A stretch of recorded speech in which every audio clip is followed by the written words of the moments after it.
මත බලයක් ඇති කරන්න පුළුවන් ප්‍රදේශයක් තමයි අපි ස්ථිති විද්‍යුත් ක්ෂේත්‍රයක් කියලා හඳුන්වන්නේ. දැන් මේ ආරෝපණ කියන එක අපි කලින් ඉඳලා අහලා තිබ්බට ආරෝපණයක් කියන්නේ ඇත්තටම මොකක්ද කියන එක ගැන මුලින්ම තේරුම් ගන්න ඕනේ. මේ ආරෝපණ කියන ඒවා ගැන අදහසක් ගන්න ටිකක් අපහසුයි. ඉතින් ඒ නිසා අපි මුලින්ම මේ ආරෝපණයේ ඉතිහාසය පොඩ්ඩක් හිතලා බලන්න. අතර මේ මිනිස්සු ආරෝපණය කියන දේ හොයාගත්තේ ඊටම වැත කාලේ. මේ ආරෝපණය හොයාගැනීමේ මූලික සංසිද්ධිය මේකයි. මේ වගේ මේ මොකද සිනිදු වීදුරු තහඩුව. මේ මොකද සිනිදු වීදුරු තහඩුව සිනිදු සේදරෙද්දකින් වගේ එකකින් පිරිමැද්දහම. මේ වගේ වීදුරු තහඩුවක් සිනිදු සේදරෙද්දකින් පිරිමැද්දලා මේ වීදුරු තහඩුව මොන හරි පොඩි පොඩි වස්තු වලට ලං කරාම ඒ වස්තු ආකර්ෂණය වෙනවා කියලා අහගත්තා. ඉතින් මේ ආකර්ෂණය වෙන්නේ මේ වීදුරු තහඩුව ආරෝපණය වෙලා තියෙන හින්දා කියලා මිනිස්සු හදාගත්තා. ඒ ආකර්ෂණය වීම සිද්ධ වෙන්නේ මේ වස්තුව ආරෝපණය වෙලා තියෙන හින්දා කියලා මිනිස්සු හදාගත්තා. මේ පිරිමැදීම නිසා මේක ආරෝපණය වෙලා ඒ ආරෝපණය වීම නිසා ආකර්ෂණය සිද්ධ වුණා කියලා මිනිස්සු හදාගත්තා. එතකොට මේ සේදරෙද්ද වීදුරු තහඩුවක් සමග පිරිමැද්දට පස්සේ මේ සිනිදු දෙයක් වගේ දෙයක් පිරිමැද්දට පස්සේ මේක ධන ලෙස ආරෝපණය කරනවා කියලා හදාගත්තා. ඊටසේ ටිකක් ඝනකම් ලෝම රෙද්දක් වගේ එකක් ටිකක් රළු එබනයි තහඩුවක් වගේ එකක පිරිමැද්දහම මේක රින ලෙස ආරෝපණය වෙනවා කියලා මිනිස්සු හදාගත්තා. අතන මේවා කොහොම මේ මිනිස්සු හදාගත්ත දේවල්. දැන් හදිස්සියව ඒ කියන්නේ ඈත අතීතේ මිනිස්සු මේ සේදරෙද්ද වීදුරු සමග පිරිමැද්දට පස්සේ මේක රින ලෙස ආරෝපණය වෙනවා කියලා සම්මත කරගත්තා නම් අද වෙනකොට මේ ඉලෙක්ට්‍රෝනික ආරෝපණය ධන ලෙස ගන්න තිබ්බා අපිට. මේක රින කියලා ඒ කාලේ මිනිස්සු සම්මත කරගත්තා නම් අද මේ ඉලෙක්ට්‍රෝනික ආරෝපණය ධන. ඉතින් ඒක නිසා ඔය තේරුම් ගන්න ඕනේ මේ ඔක්කොම මිනිස්සු හදාගත්ත දේවල්. ඒක නිසා තමයි ඔය ධන රින ආකාරයේ ආරෝපණ මේ වර්ග කරන්නේ. ඉතින් ඉලෙක්ට්‍රෝනික ආරෝපණය රින මේ සම්මත කිරීමට අනුව ඒ කාලේ මේ කලින් පැසුදාන සිද්ධ වුණා නම් අද වෙනකොට ඉලෙක්ට්‍රෝනික ආරෝපණය රින. මේ බව තේරුම් ගන්න. ඒතර මෙන්න මේ ආකාරයට තමයි මේ ආරෝපණ කියන එක මිනිස්සු හොයාගත්තේ. එතකොට මේ ස්ථිති විද්‍යුත් ශ්‍රේෂ්ඨ බද්ධ වෙලා තියෙන්නේ ආරෝපණත් එක්ක තමයි. ඊළඟට තේරුම් ගන්න ඕනේ මේ විශ්වයේ දැනට හොයාගෙන තියෙන කුඩාම ආරෝපණය තමයි ඉලෙක්ට්‍රෝනික ආරෝපණය. එතකොට ඉලෙක්ට්‍රෝනික ආරෝපණය ඍණ ඉලෙක්ට්‍රෝනික ආරෝපණය වෙන්නේ ඍණ 1.69 වැඩි කිරීම 10 කූලෝ. ඉලෙක්ට්‍රෝනික ආරෝපණය ඍණ 1.69 වැඩි කිරීම 10 කූලෝ. ඒතර මේකේ ධනාංගයක් තියෙනවා. එතකොට ඍණ පැත්තෙන් බැලුවොත් කුඩාමගේ මේක ධන පැත්තෙන් බැලුවොත් කුඩාමගේ ධන 1.69. ඉලෙක්ට්‍රෝනික ආරෝපණයේ සංඛ්‍යාත්මක අගය තමයි දැන්ට හොයාගෙන තියෙන ආරෝපණයක කුඩාම අගය. ඒතර මේ ආරෝපණයම ඉන්නේ කූලෝම් කියන ඒකකේ. ඒක සම්මත ඒකක. කූලෝම් වලින් තමයි ඉලෙක්ට්‍රෝනික ආරෝපණයමයි. ඊපස්සේ මේ ආරෝපණය කියනේම වර්ග දෙකක් තියෙනවා. ඒ කියන්නේ ධන ඍණට අමතරව තව වර්ග දෙකක් තියෙනවා. එකක් තමයි චලනය වෙන ආරෝපණ. දැන් මොකක් හරි මෙහෙම උඩ ආරෝපණයක් නෝක චලනය. ඔක චලනය වෙනකොට ඇතිවන සංසිද්ධි අපි මේ පාඩමේදී කතා කරන්නේ නැහැ. ඒක කතා කරන්නේ ධාරා විද්‍යුතය කියන කොටසෙන්. මේ චලනය වෙන ආරෝපණ ගැන කතා කරන්නේ ධාරා විද්‍යුතය කියන කොටසෙදී. එතකොට මේ ස්ථිති විද්‍යුත් ක්ෂේත්‍රවලදී කතා කරන්නේ නිශ්චලව තියෙන ආරෝපණ. එහෙම නැත්නම් මේ ස්ථිති කියන වචනයෙන් අදහස් කරන්නේ නිශ්චල කියන අදහස. ඒතකොට මේ නිශ්චලව තියෙන ආරෝපණ ගැන තමයි මේ ස්ථිති විද්‍යුත් ක්ෂේත්‍රයේදී කතා කරන්නේ. ඒතකොට මේ ස්ථිති විද්‍යුත් ක්ෂේත්‍ර පාඩමක කියන්නේ මූලික අදහසක් මේ වෙනකොට තියෙනවා. ඊළඟට තේරුම් ගන්න ඕනේ වස්තුවක් ආරෝපිතද නැද්ද කියලා හොයාගන්න ක්‍රමය. දැන් මොකක් හරි ව්‍යවහාරයේදී කියනවානේ මේ වස්තුව ධන ලෙස ආරෝපිතයි ඍණ ලෙස ආරෝපිතයි. ඒක ඇත්තට කොහොමද හොයාගන්නේ? ඒක සරලයි. දැන් හිතන්න මොකක් හරි වස්තුවක තියෙනවා අපි කියමු ඒකක ආරෝපණ මොනවා හරි ඒකක ධනාරෝපණ කියන ඒකක ධනාරෝපණ තුනක් තියෙනවා ඒකක ඍණාරෝපණ තුනක් තියෙනවා. ඒතර මේ වස්තුව වැඩියෙන් තියෙන්නේ මොනවද? ධනාරෝපණ. ධනාරෝපණ 3යි ඍණාරෝපණ 2යි. මේ වගේ සංඛ්‍යාත්මක අගයන් 1යි කියලා කියනවා. ඒතර මේක සමස්ත ආරෝපණය ගත්තොත් ධනයිනේ. ධන 3ක් තියෙනවා ඍණ 2යි. සමස්ත ආරෝපණය ධන 1යි. ඒතර ඒ වගේ තමයි මේ වස්තුවක් ආරෝපණය වෙලා තියෙන ආකාරය ගැන අදහසක් ඇති කරගන්න. ඒතර වස්තුවක තියෙන සඵල ආරෝපණය ධනයි නම් ඒ වස්තුව ධන ලෙස ආරෝපණය. ඒකෙන් අදහස් වෙන්නේ ඒ වස්තුවේ ඍණාරෝපණ නැහැ කියලා. වස්තුවක් ධන ලෙස ආරෝපිතයි කියන්න හේතුව තමයි ඒ වස්තුවේ බහුතරයක් තියෙන්නේ ධන ආරෝපණ. එහෙම නැත්නම් මේ වස්තුවේ දෙන ආරෝපණ වල බීජ ඓක්‍ය ධන අගය කරනවා. එහෙම තමයි අපි වස්තුවක් ධනද ඍණද කියලා හොයන්නේ. එතකොට මේ උදාසීන වස්තු කියන්නේ උදාසීන වස්තුවක් කියන්නේ ඒ වස්තුවේ එක්ක ආරෝපණ මුකුත් නැහැ. එහෙම වස්තු අතර විශ්වේ නැහැ. ආරෝපණ රහිත වස්තු නැහැ. ඒතර දැන් අපි දන්නවනේ ඕනෙම වස්තුවක් අතර මේක රසායන විද්‍යාව බද්දයි ඕනෙම වස්තුවක් හැදිලා තියෙන පරමාණු එක්කනේ. ඒකට අපි දන්නවා පරමාණුවක තියෙනවා ප්‍රෝටෝන, නියුට්‍රෝන වගේ ඉලෙක්ට්‍රෝන. ඒතර ඕනෙම වස්තුවක මේ ඉලෙක්ට්‍රෝන දෙන නිසා ආරෝපණ තියෙනවා. එහෙනම් මේ විශ්වයේ තියෙන හැම වස්තුවකම ආරෝපණ තියෙනවා. ඒතර විශ්වයේ වස්තුවක් මොකක්ද උදාසීනයි කියන්නේ? ඒ වස්තුවේ තියෙන ධන ආරෝපණ වලයි ඍණ ආරෝපණ වලයි බීජ ඓක්‍ය බිඳුව. එහෙම නැත්නම් ශූන්‍ය. ධන ආරෝපණ වලයි ඍණ ආරෝපණ වලයි බීජ ඓක්‍ය ශූන්‍යයි නම් අන්නේ වස්තුව අපි උදාසීන වස්තුවක් කියලා හඳුන්වනවා. එතකොට මේ සිතවිද්‍යුත් ස්ටේජ් වල තුන් ආකාරයක වස්තු තියෙනවා. සමහර ඒවා ධන ආරෝපිතයි, සමහර ඒවා ඍණ ආරෝපිතයි, සමහර අනිත් ඒවා උදාසීන වස්තු.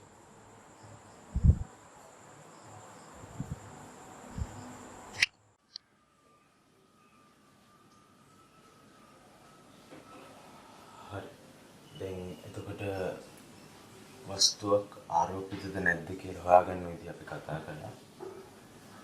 දැන් ඊළඟට බලන්න ඕනේ මේ ආරෝපණ අතර මොන වගේ බලද ඇති වෙන්නේ කියලා. දැන් අපි ගත්තොත් උදාහරණයක් වශයෙන් ස්කන්ධ දෙකක්.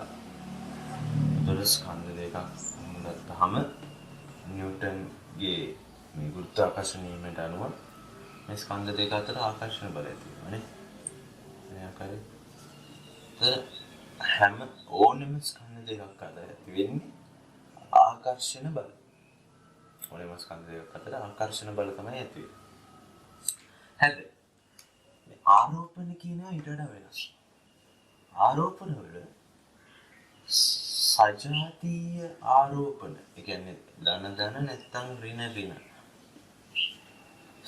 සජාතීය ආරෝපණ අතර ඇති වෙන්නේ විකර්ෂණ. ධන ආරෝපණ දෙකක් අතර තියෙන විකර්ෂණය ඍණ ආරෝපණ අතර තියෙන විකර්ෂණය මේක වෙනස් මේකට වඩානේ විකර්ෂණ. ඊට පස්සේ විජාතීය ආරෝපණ කියන්නේ ධනයි ඍණයි අතර තමයි ආකර්ෂණ තියෙන්නේ. මේක වැදගත් කරගන්න හදලා. සජාතීය ආරෝපණ අතර විකර්ෂණ තමයි තියෙන්නේ. තුරුමේෂ් ස්ථිතිවිද්‍යුත් ශ්‍රේෂ්ඨවල මූලික සිද්ධාන්ත කොට තමයි ඔය මෙතනින් එහාට තමයි අපිට ගණන් හදන්න ඕන වෙන සිද්ධාන්ත ටික ඉගෙන ගන්න තියෙන්නේ. ඒ කියන්නේ ඔය සිද්ධවිද්‍යුත් ශ්‍රේෂ්ඨ ත්‍රිව්‍රතාව ඊට පස්සේ විභව ශක්තිය අන්න කියන කොටස් වලට එන්නේ මෙතනින් එහාට තමයි.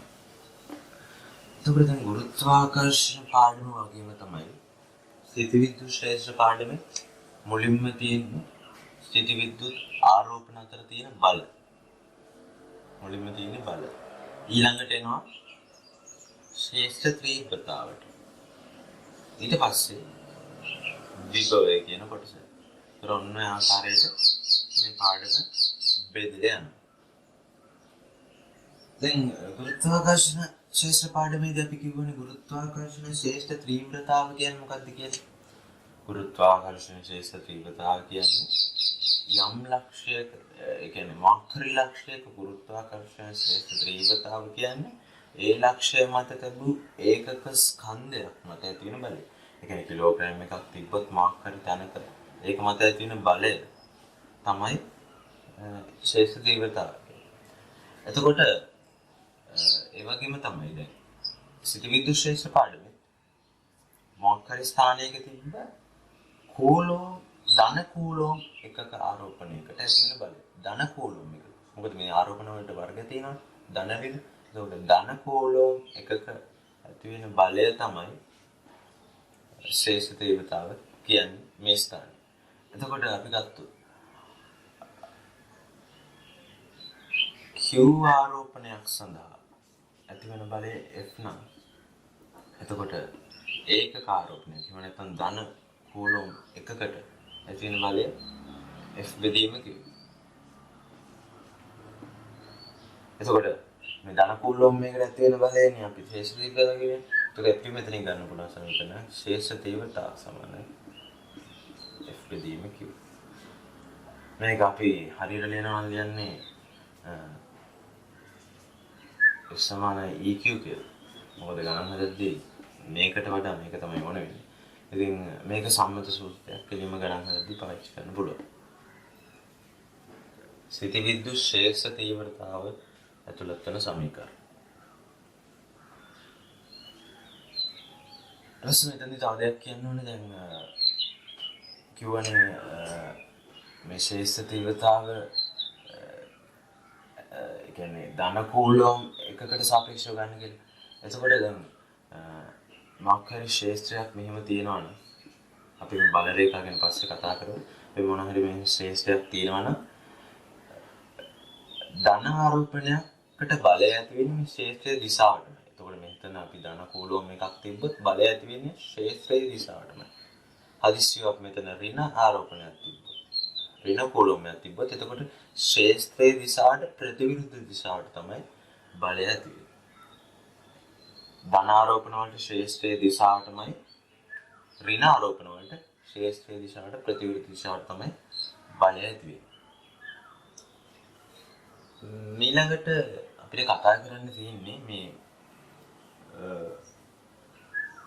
කියන්නේ ලක්ෂී ආරෝපණ දෙකක් අතර හට ගන්නා බලයට. දැන් අපි කියවනේ මේ සජාතීය ආරෝපණ එහෙම විකර්ෂණ වෙනවා, විජාතීය ආරෝපණ එහෙම ආකර්ෂණ වෙනවා කියලා.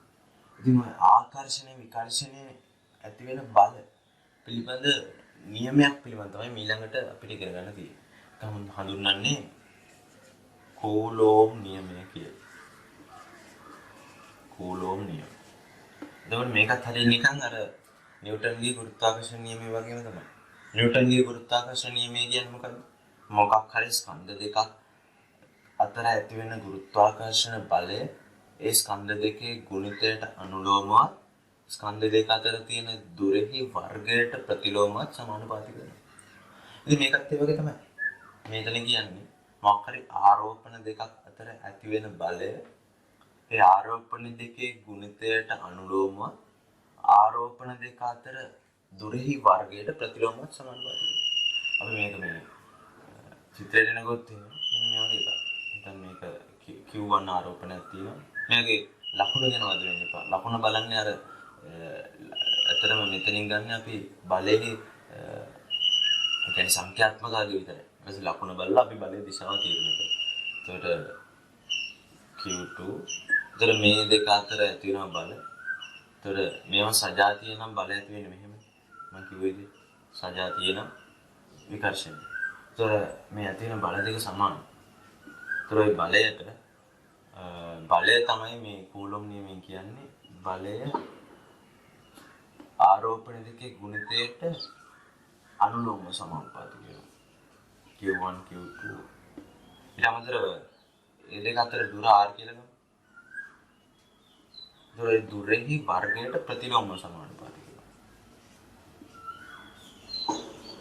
නිව්ටන්ගේ නියමය වගේම තමයි. මේ දෙක ගුණිතයට අනුලෝම සමානුපාතික වෙන දුරෙහි වර්ගයට ප්‍රතිලෝම සමාන. ඉතින් මේ සමානුපාතිකත්වය අපිට මෙහෙම ලියන්න පුළුවන්. Q1 Q2 R1. එතකොට මේක තමයි කොලොම්. එතකොට මේ සමානුපාතිකත්වයේ නියතය. ඒ කියන්නේ අපි මේක සමාන කරන්න නම් මොකක් හරි නියතයක් අවශ්‍යයි. එතකොට ওই නියතය අපි ලියන්නේ 1/4 epsilon naught කියලා. මේ epsilon naught කියන එක මම ඊළඟට කියලා දෙන්නම්. F සමානයි Q1 Q2 බෙදීම R වර්ගය. එතකොට මේ පදයට එන සූත්‍රය තමයි මේ. මේක සම්මත සූත්‍රයක්. ගණන් වලදී කෙලින්ම පාවිච්චි කරන්න පුළුවන්.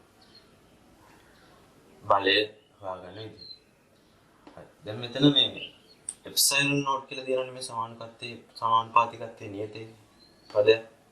ඔය එප්සයිලන් නෝට් අපි හඳුන්වන්නේ මාධ්‍යයේ පාරවේද්‍යතාව කියලා. මාධ්‍යයේ පාරවේද්‍යතාව. එතකොට ඔය එප්සයිලන් නෝට් කියන එක රඳා පවතින්නේ මාධ්‍යයේ විද්‍යුත් ගුණ මත. ඔච්චරයි. එප්සයිලන් නෝට් කියන එක රඳා පවතින්නේ මාධ්‍යයේ විද්‍යුත් ගුණ මත. විද්‍යුත් මේ කියන්නේ ගති ගුණ මත. එතන එප්සයිලන් නෝට් කියලා ගන්න අපි රික්තයක පාරවේද්‍යතාව. එතකොට අර මේ කියන්නේ සාපේක්ෂ ඝනත්වය වගේ තමයි මොකක් හරි වෙන මාධ්‍යයක මේ අපිට පාරවේද්‍යතාව ගන්න ඕන නම් ඒ මාධ්‍ය අපිට දෙනවා මේ ඒ කියන්නේ පාර විද්‍යුත් නියතය කියලා. සමහර ගොඩක් වෙලාවට දෙන්නේ K කියලා. ඒත් මේ K එප්සයිලන් නෝට් වලින් වැඩි කරාම ඒ මාධ්‍ය පාරවේද්‍යතාව ගන්න පුළුවන්. මේ එප්සයිලන් නෝට් කියලා අපි හඳුන්වන්නේ රික්තයක පාරවේද්‍යතාව. එතකොට ඔය රික්තයක පාරවේද්‍යතාව අපි දැන් අර කලින් සමීකරණේ ඒකක ගත්තොත් එන්නේ ඕකේ ඒකක කූලොම් නිව්ටනයට වර්ග මීටරයට කූලොම් වර්ගය. නිව්ටනයට වර්ග මීටරයට කූලොම් වර්ගය. ඔක තමයි ඒකකය. ඒතර මේකේ සංඛ්‍යාත්මක අගය එනවා සාමාන්‍යයෙන් 8.85 වැඩි කිරීම 10 12ක් වගේ අගය. සංඛ්‍යාත්මක මේ වගේ අගය. ඉතින් ගොඩක් වෙලාවට ගණන් වලදී මේක දෙනවා. නැත්නම් 4.5 එප්සයිලන් නෝට් වල අගය දෙනවා. දැන් මම කියුවේ දැන් මාක්හරි මාධ්‍යයක සාපේක්ෂ පාරවේද්‍යතාව දුන්නොත් අපි ඊ මාධ්‍ය පාරවේද්‍යතාව ගන්නේ සාපේක්ෂ පාරවේද්‍යතාව එප්සයිලන් නෝට් වලින් වැඩි කරනවා. හරි. ඊළඟට අපිට මේ ප්‍රස්ථාර වගේ එකට තමයි තියෙන්නේ. ඒ කියන්නේ මේ ශේෂ තීව්‍රතාවන් දැන් ඉගෙන ගත්තේ. එතකොට මේ ශේෂ තීව්‍රතාව වෙනස් වෙන ආකාරය විස්තර කරන්න ප්‍රස්ථාරයක් ඕනේ. දැන් අපි ගමු කූලොම් නියම නේ කූලොම් නියමේ ගත්තහම කූලොම් නියමේ එනවා ඒ මොකක්ද ආරෝපණ දෙකක් අතර තියෙන බලය ලියනවා 1.4.5 එප්සයිලන් නෝට් Q1 Q2 බෙදීම R වර්ගය.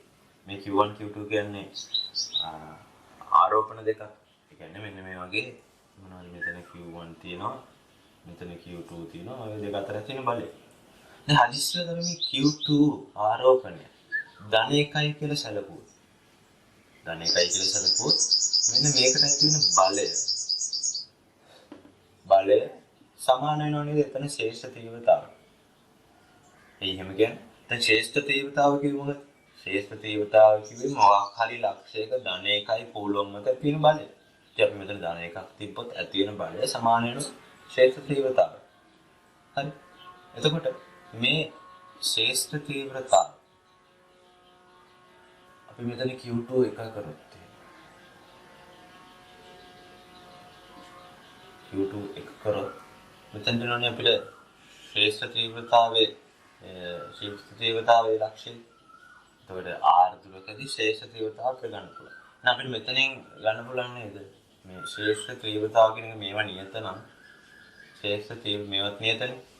එතකොට ශේෂ්ඨ තීව්‍රතාව මේ සමානුපාතික වෙන්නේ 1ට R වර්ගය. එහෙනම් නැත්නම් මේ R වර්ගයට ප්‍රතිලෝමව සමානුපාතික වෙනවා. හරි. එතකොට R වර්ගයක් තියෙනවා. ඒකට අපි මේක ප්‍රස්ථාරයට නෙගොත් එහෙම. හරි. මෙන්න ලක්ෂයක් කියනවා හිතන්න Q කියලා. ඔය Q වට ශ්‍රේෂ්ඨ තීව්‍රතාව.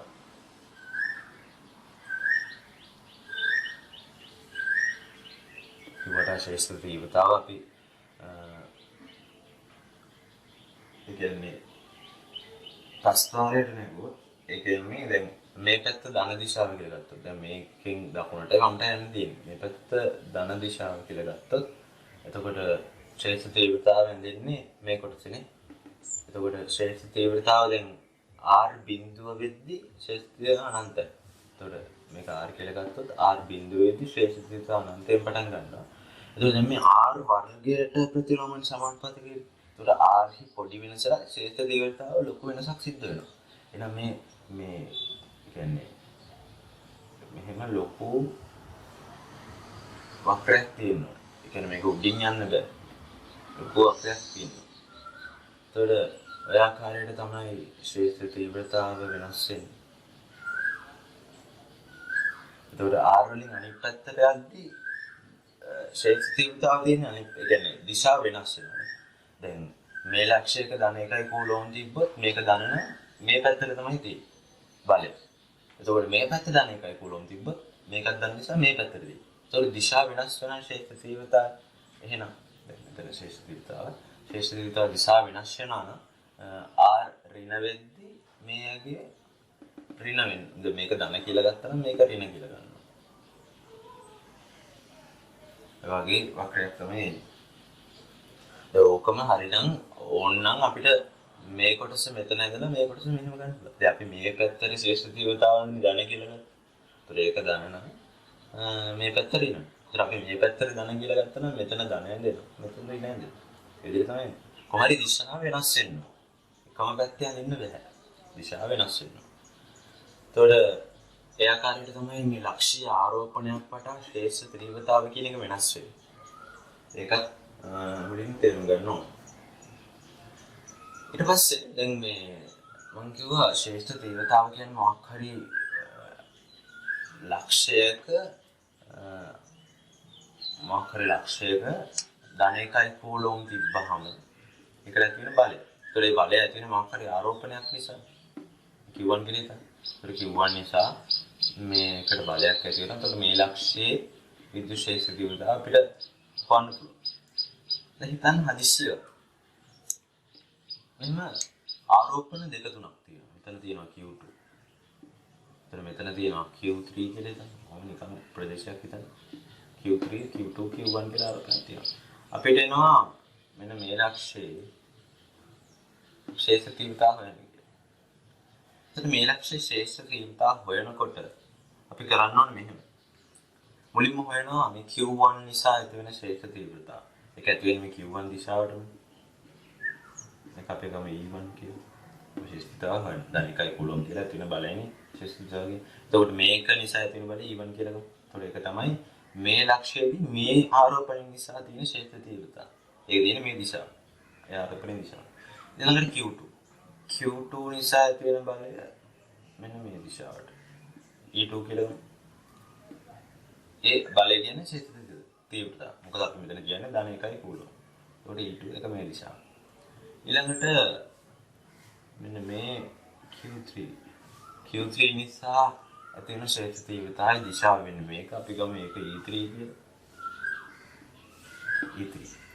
එතකොට මෙතන සංප්‍රයුක්ත ශ්‍රේෂ්ඨ තීව්‍රතාව හොයන්නේ මෙන්න මේ ශ්‍රේෂ්ඨ තීව්‍රතාව තුනේ මේ එකතු. දැන් මේ ශ්‍රේෂ්ඨ තීව්‍රතාව වල දෛශිකයක් මොකද දිශාවක් තියෙනවා. ඒතකොට මෙතනදී එකතුව ගනිද්දී දිශාවක් සලකනවා. ඒ දිශාව සලකලා මේවා විභේදනය කරලා තමයි ගන්නවා. ඒ ආකාරයට තමයි මොකක් හරි ලක්ෂයක ආරෝපණ රැසක් තියෙන ලක්ෂයක තුළ ආරෝපණ රැසක්කගේ බලපෑම් තියෙන ලක්ෂයක සංප්‍රයුක්ත ශ්‍රේෂ්ඨ තීව්‍රතාව ගන්න නම් මෙන්න මේ ක්‍රමය තමයි අනුගමනය කරන්න ඕනේ. ඊට පස්සේ දැන් හිතන්න මෙන්න මේ වගේ ලක්ෂයක්.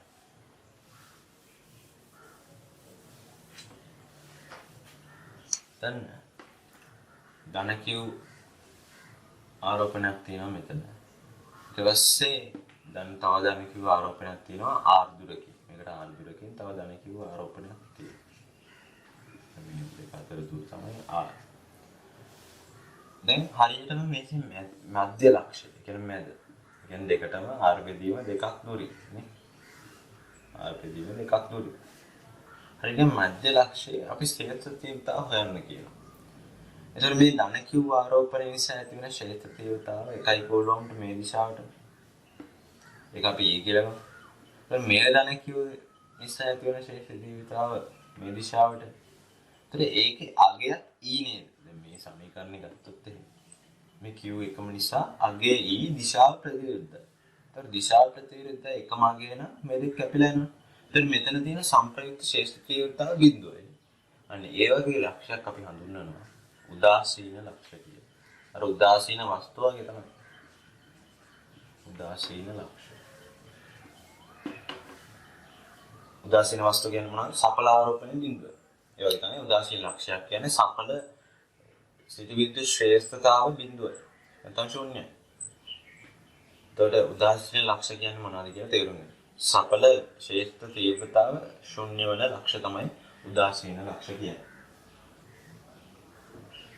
ඊළඟට තාම වැදගත් කොටසක් තියෙනවා ඉගෙන ගන්න. ඒ තමයි මේ විද්‍යුත් ශේෂ්ත්‍ර රේඛා කියන කොටස. තාම වැදගත්. විභාගෙදී ගොඩක් වෙලාවට ප්‍රශ්න කරන කොටසක් තමයි මේ බල රේඛා කියන කොටස. ශේෂ්ත්‍ර රේඛා කියන්නේ බල රේඛා කියන්නේ එකයි. ඒතර මේ කොටස ඊටාම වැදගත් වෙනවා ගණන් එහෙම හදන්න.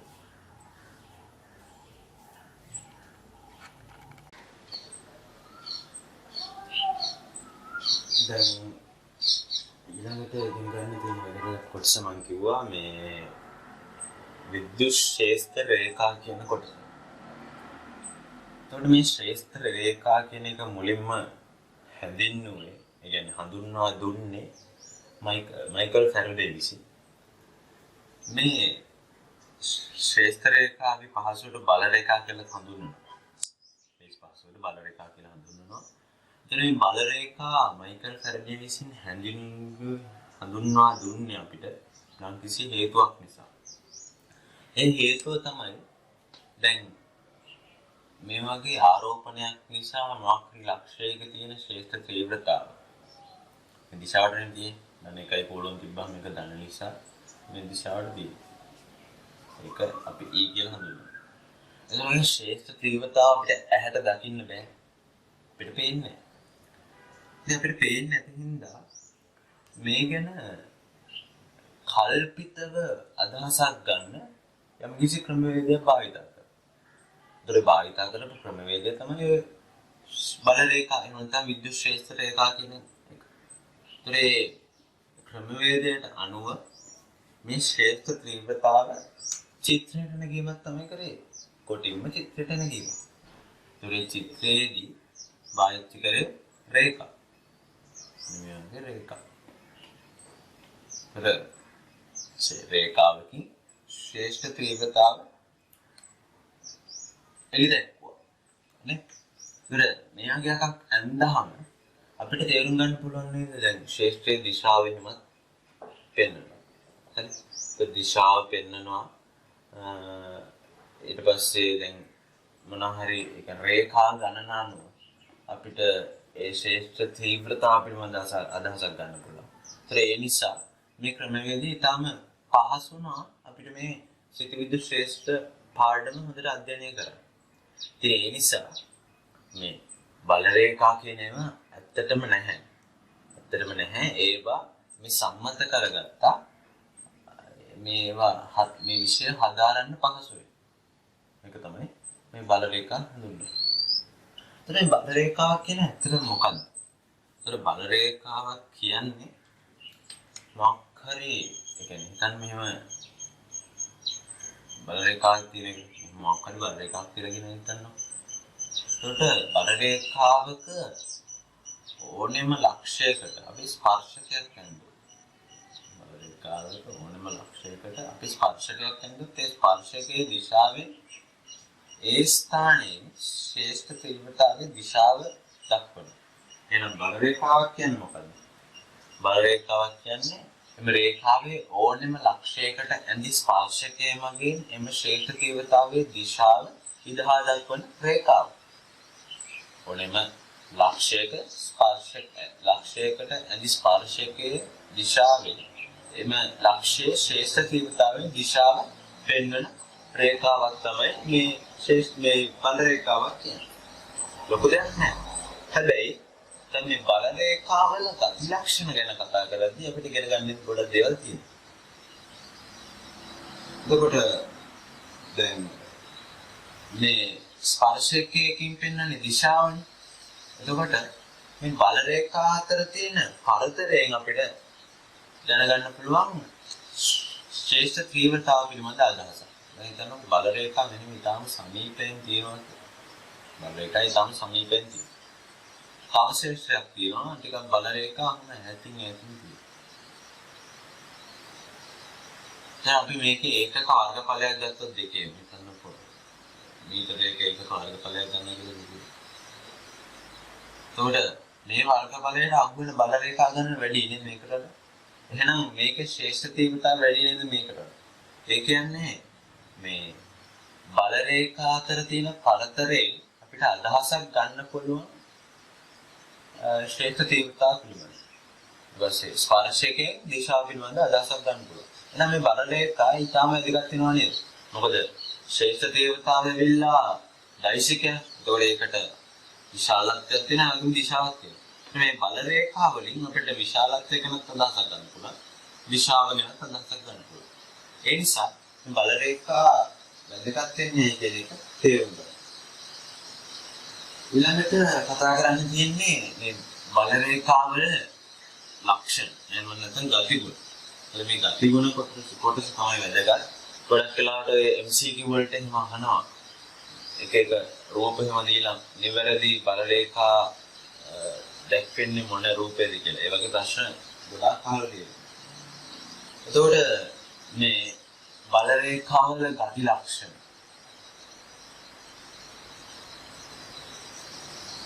මම කතා කරන්නේ පළවෙනි මේක තමයි මුලින්ම දැනගන්න ඕනේ තමයි මේ බල රේඛා ඉල්ලා ධනාරෝපණ වලින් හැදිස්සෙන දින එළියට. ධනාරෝපණ වලින් එළියට ඍණාරෝපණ තුලට. ඒක තමයි මුලින්ම දැනගන්න. ධනාරෝපණ වලින් හැදිස්සෙන දින එළියට. ඍණාරෝපණ තුලට. ඊට පස්සේ මේ දැන් විශ්වවිල්ලා ඇත්තටම උදාසීනයි. ඒ කියන්නේ විශ්වවිල්ලා උදාසීනයි. එහෙනම් අපිට කියන්න පුළුවන් මේ සෑම ධනවස්තු ධන ආරෝපණයකින් ඉවත් වෙන මේ බල රේඛාවක් හැමතිස්සෙම ඍණාරෝපණයකින් අවසන් වෙනවා. මේ ඉවත් වෙන බල රේඛාවක් අවසන් වෙන්නේ ඍණාරෝපණය. ඒක තේරුම් ගන්න අපිට මෙහෙම අඳින්න පුළුවන්. ධන එකකින් ඉවත් වෙලා ඍණ එකකින් ඍණ එකකට ඇතුළු. ඔය ආකාරයට තමයි. හැබැයි ඉතාම වැදගත් තේරුම් ගන්න මේ බල රේඛා පුඩු වශයෙන් තියෙන්න බෑ. පුඩුවක් කියන්නේ මොකද? මේකෙන් පටන් ගන්න මේකෙන් ඉවර වෙනවා. මෙහෙම එළියට වෙන්න ඔහොම තියෙන්න බෑ. බල රේඛා පුඩු වශයෙන් තියෙන්න බෑ. ඒ ඔයගොල්ලෝ ඉගෙන ගන්නවා චුම්බක ශාස්ත්‍රවලදී මේ චුම්බක නිසා එතන චුම්බක බල රේඛා වලට එහෙම පුඩු වශයෙන් තියෙන්න පුළුවන්.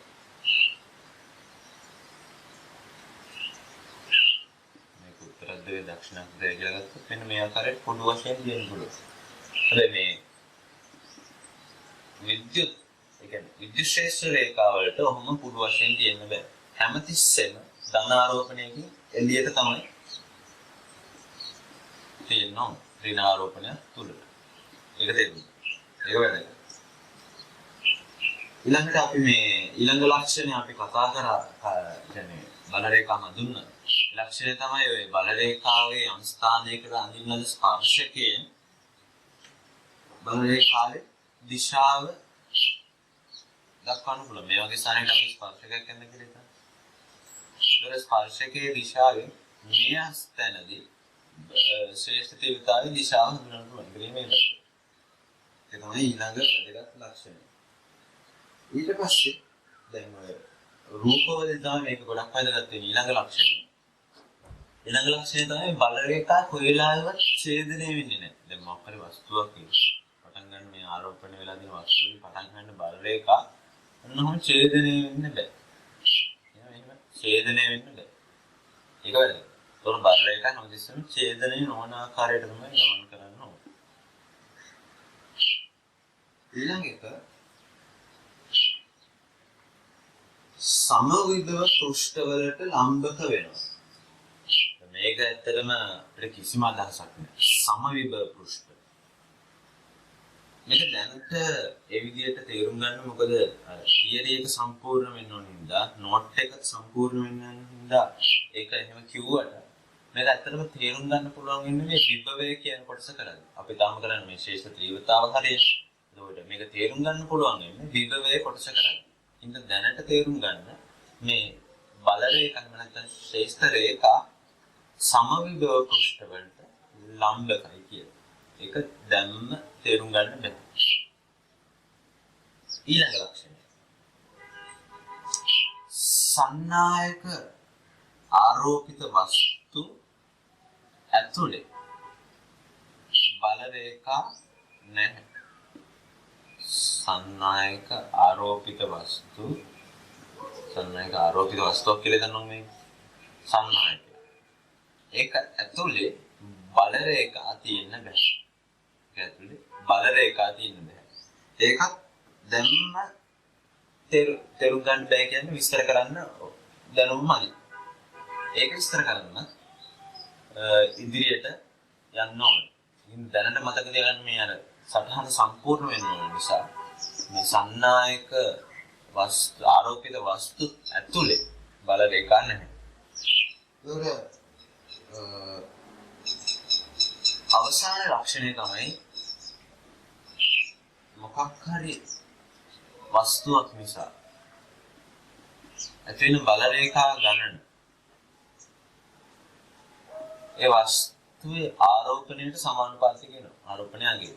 දැන් මෙතන හිතන්නකො මොකක් හරි ඒකක ධන ඒකක ආරෝපණයක් මේකේ තියෙනවා කියලා. එතකොට මේ එකෙන් ඇති වෙන බල රේඛා ගන්න 5යි නේද? මේක මේ උදාහරණයක් විතරයි. ඒකට හිතන්න ධන දෙකක් තියෙන වස්තුවකින් ඇති වෙන බල රේඛා ගන්න. එතකොට 10ක් වෙන්න ඕන.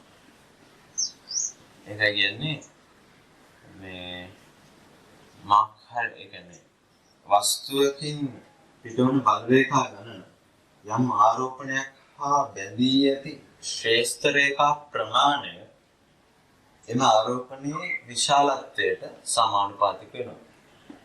නේ විශාලත්වය දෙගුණ නම් බල රේඛා ගණන දෙගුණ වෙනවා. ඒතර ඔය ටික තමයි මේ බල රේඛා වල ගති ලක්ෂණ. ඔය ගති ලක්ෂණ තාම දෙකක් වෙනවා. අර මං කියපු විභාගෙට අහන රූප දීලා අපිට බල රේඛාවල නිවැරදි රූපේ තෝරන්න වගේ ගැටලු වලදී ඉතාම වැදගත් වෙනවා ඒ කියපු ගති ලක්ෂණ ටික. දැන් ඊළඟට බලමු මේ රූප ටික. දැන් අපි කතා කරේ ගති ලක්ෂණ. ඒ ගති ලක්ෂණ සහිත උදාහරණ ටික අපි සැලකලා බලමු. දැන් අපි කිව්වා මේ පරතරය අනුව ඒ ශ්‍රේෂ්ඨ තීව්‍රතාව පිළිබඳ අදහසක් ගන්න පුළුවන් කියලා. ඒතර එහෙනම් මෙන්න මේ වගේ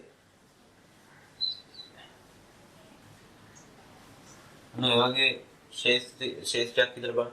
ඒතර මේ දෙක අතර පරතරය වැඩි. මේක ඊට අඩුයි, මේක ඊට අඩුයි, මේක ඊටත් වඩා. එතන මේ අතරේ යද්දී දැන් පරතරය එන්න අඩු වෙනවානේ. ඒතර පරතරය අඩු වෙනවා කියන්නේ ශේෂ්ඨ තීව්‍රතාව වැඩි වෙනවා. එතන මෙන්න මේ වගේ එකම ස්ථානයක බැලුව ශේෂ්ඨ තීව්‍රතාව වෙනස් වෙනවා. එහෙනම් මේක ඒකාකාර නොවන විද්‍යුත් ශේෂ්ත්‍රයක් කියලා අපිට නිගමනය කරන්න පුළුවන්.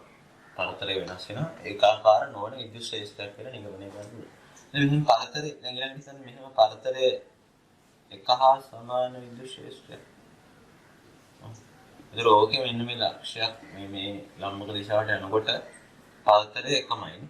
එහෙනම් මේක ඒකාකාර විද්‍යුත් ශේෂ්ත්‍රයක්. ඊළඟට මෙන්න මේ වගේ ශේෂ්ත්‍රයක් හිතන්න.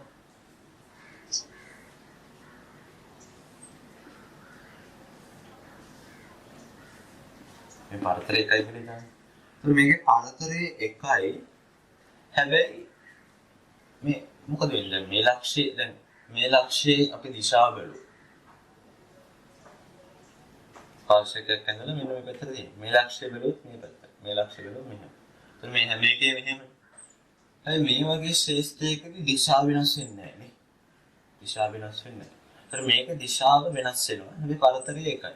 ඒතර විශාලත්වය මේ පැත්තට යනකොට එකයි. හැබැයි දිශාව වෙනස් වෙනවා. එතකොට දිශාව නියත නොවන ශේෂ්ත්‍රයක් මේක. මේ උදාහරණ ටිකක් කතා කරමු. ඊටසේ මේකම අපි පරතරය වෙනස් කරලා ඇන්දොත් මෙහෙම මේ එක එක පරතරවල. එතකොට දිශාවත් නියත නැහැ. විද්‍යුත් මේ කියන්නේ ශේෂ්ත්‍රය විශාලත්වයක් නියත නැහැ. පරතරය වෙනස් වෙනවා විශාලත්වය වෙනස් වෙනවා. මෙහෙම වක්‍ර වුණාම දිශාව වෙනස් වෙනවා. ඒතර මේකේ දිශාව නියතයි නේද? මේකේ දිශාව නියතයි. ඒකත් මතක් කරගන්න. ඊළඟට ඒ ටික හරිනහම මේ ආරෝපණයක් දැන් මේවා නිකන් ශේෂ්ත්‍රයන් ආරෝපණයක් නිසා තියෙන ශේෂ්ත්‍රයක් බල. මොකක් හරි ලක්ෂ්‍ය ආරෝපණයක් හිතන්නකො මෙහෙම. ලක්ෂ්‍ය ආරෝපණයක් තියෙනවා. ඕක නිසා තියෙන බල රේඛා මේක ඊටාම පුංචි. ඒතර පුංචි නම් ඕනෙම පැත්තකට විහිදෙන්න පුළුවන් බල රේඛා. ඒතර මේක මනසින් දකින්න. මේක ත්‍රිමාන විදිහට දකින්න. ඒක දකින්නකොට අපිට තේරෙනවා මේක ඕනෙම විදිහකට විහිදෙනවා නම් අර ගෝලයක් ආකාරයට නෙමෙයි මේක විහිදෙන්න ඕනේ. ඕනෙම දිශාවකට විහිදෙන. ඒක මට කියන්නේ මේක බෝඩ් එක ද්විමානයි. අර චිත්‍රයට නගන්න ඔක්කොම බල රේඛා නගන්න බැහැ. දැන් මෙහෙම හතරක් ඇන්දර ඔබ තේරුම් ගන්න ඕනේ බෝඩ් එකකින් ඇතුළටත් බල රේඛා දෙන්න පුළුවන්. බෝඩ් එකේ එළියටත් අඳින්න පුළුවන්. හරි. ඒකට ඒක නිසා මේ ආරෝපණ විහිදෙන ආකාරය ගැන හොඳ අවබෝධයක් තියාගන්න. ඔය ආකාරයට බෝඩ් එක වටා මෙහෙම විසිරුණා. ඊට අමතරව බෝඩ් එකේ ඇතුළට යන්න පුළුවන්, එළියට එන්න පුළුවන්. ඊට පස්සේ මේ ආනතව එළියට එන්න පුළුවන්. ඒක නිසා මේක මෙහෙම විහිදිලා තියෙන්නේ. මේ බල රේඛා විහිදෙන විදිහ තේරුම් ගන්න. හරි. ලක්ෂ්‍ය ආරෝපණයකින් බල රේඛා එළියට එන්න මෙහෙම. ඒක ආරෝපණයක් නිසා නේ. ඒක ආරෝපණ දෙකක් ගැන හිතමු. එක ළඟ තියෙන ආරෝපණ දෙකක් ගැන හිතමු.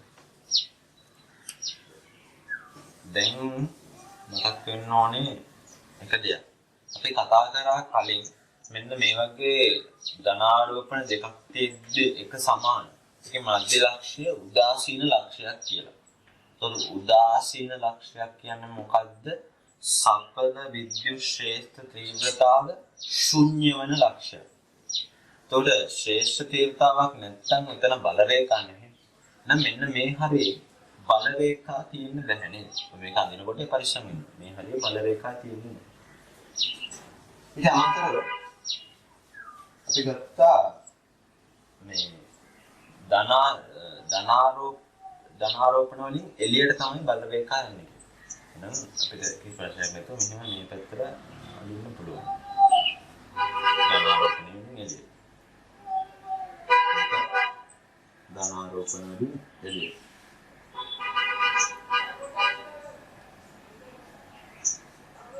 දැන් මේ පැත්තට මොකද? දැන් මෙන්න මේ හරියට මැද්දේ මෙන්න මේ ප්‍රදේශයේ බල රේඛා තියෙනවා. එහෙනම් මේකෙන් එන බල රේඛා වලට මොකද වෙන්නේ? ඔය ආකාරයට ඒ ලක්ෂයෙන් පිටද යනවා. තේරුණාද?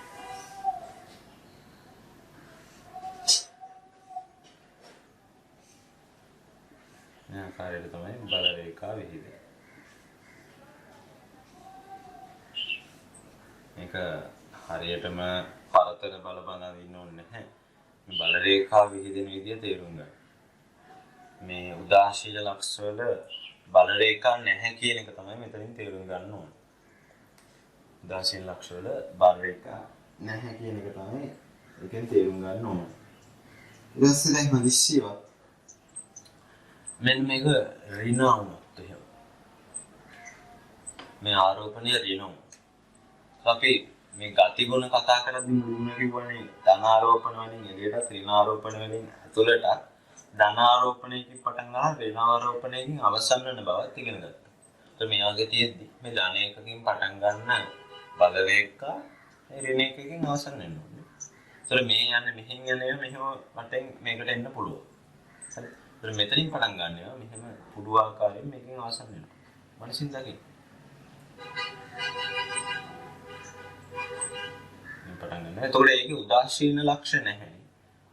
උදාසීන ලක්ෂයක් නැහැ නේ. මෙතන මොකද හරියට මැද්දේදී මේක ශ්‍රේෂ්ඨ තීව්‍රතාවයේ දිශාව තියෙන්නේ මේ පැත්තට මේක නිසා ඇති වෙන එකත් මේ පැත්තට.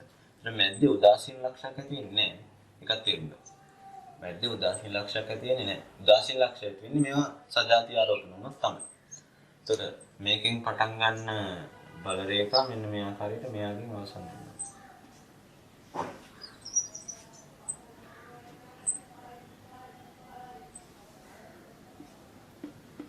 ඊළඟට මේ ඍණාරෝපණ නිසා මේවා ඇතුළට ආරෝපණයෙන් දෙසට තමයි බල රේඛා තියෙන්නේ.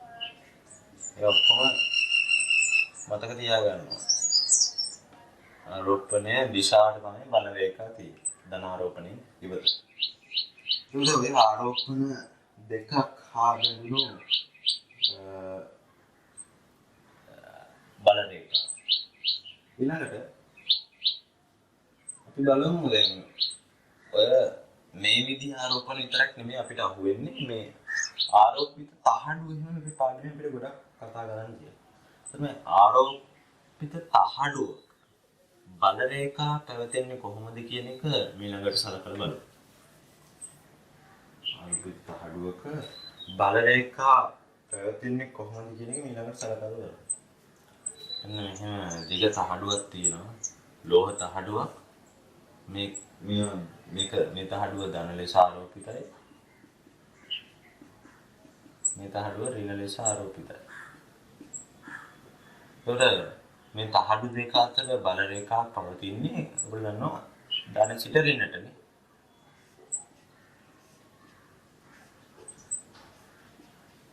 හැබැයි මේ දැන් එතකොට සරල රේඛානේ ඉන්නේ.